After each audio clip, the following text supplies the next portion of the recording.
Hej, povol to lano! No ťahaj na tie ruky, ťahaj ten múring! Môžeš kohokoľvek, čo máš na palube, poverovať takýmito úlohami ako veliteľ? V zásade, spôsob komunikácie, ktorú zvolíš, je na tebe. Ak predvedieš to, čo ja na začiatku videa, nebudeš moc obľúbený, no na druhú stranu na lodi nie si v televíznej show a obľúbenosť je až druhorada.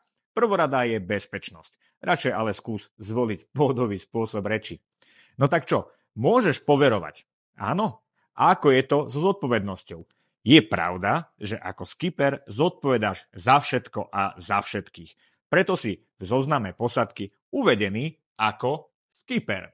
Ak zvyšných účastníkov výletu zapíšeš ako host, guest, po správnosti by sa ten človek nemal ničoho chytať a za všetky jeho činy zodpovedáš ty.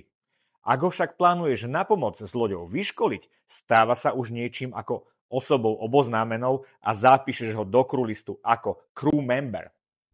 Vtedy už čiastočne tento človek zodpoveda aj sám za seba, teda ak preukážeš, že si ho naozaj zaškolil. To však obnáša, že pri prípadnej kontrole by tiež nemal nafúkať. Aspoň teda nie veľa. Čau zajtra.